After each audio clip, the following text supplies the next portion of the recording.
It was told to me that you wrote some music for Selena. Is that true? Yes, I did. Back in, oh my God, the early 1990s, when I was producing records, I had a group called Identity Crisis. And it was a really, really good group that was basically all second generation Latinos, you know? We had them initially signed to A&M Records, which was through Clarence Avant. That was a part of Taboo Records, and Taboo was being distributed by A&M Records at the time. So the promotion department, everybody was really excited about the group Identity Crisis because they were a pop group. And they were like incredible.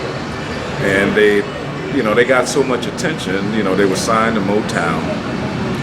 And they got so much attention that they also got the attention of Selena's father, Abraham, and also her brother, A.B. And so we went down to do the Johnny Canales show. And that's a very, very famous and well-watched television variety show.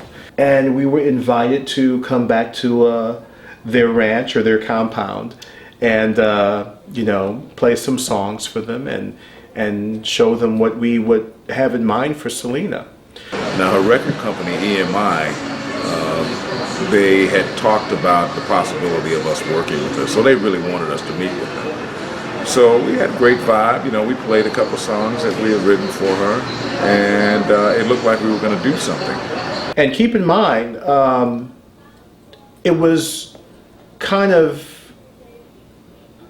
what's the term that I could use? There were a lot of angles pointing us in that direction to work with Selena at the time because we had just gotten off of a really big album with Karen White, and we were doing a lot of R&B pop songs during that time. We had a big hit with Nona Gay, and that was all over, that was a top 10 hit. Karen White was, I think it got up to #2 on the pop charts. And Sherelle, we were doing a lot of female vocalists, having a lot of luck with them.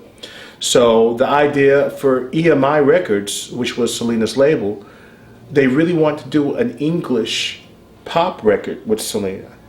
And since we had just gotten through with Identity Crisis, the word was what, Zach and I were like the go-to guys for that kind of genre right there. So.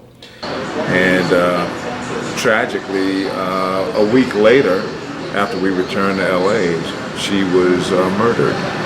And that was a very, very shocking, news to us. There's a new artist that has recorded one of the songs. Her name is Techeetah. Well, Techeetah embodied a lot of the same sensuality that I think Selena had in her music. You got to keep in mind, this is way before Shakira and all this kind of stuff. So meeting Techeetah and listening to what she did with her other album with Jesse Johnson, it just got me interested in her. So I said, let me expose her to this material that we did for Selena and see if there was a chance to breathe some life into it like that. With the song, for example, with Love Me Now, there's a Spanish version and an English version. I wanted Techeetah to take the song and embody her vibe into it, but at the same time, pay homage to Selena, the artist that never got a chance to record the song. Techeetah did an excellent job with her rendition of Love Me Now, and I'm hoping that the public will support it and maybe encourage her to record some of the other things that Selena didn't get a chance to do. There are some great songs out there. Zach and I had written at least 2 others, both English and Spanish versions, and I'm hoping that Techeetah may consider doing recordings of those.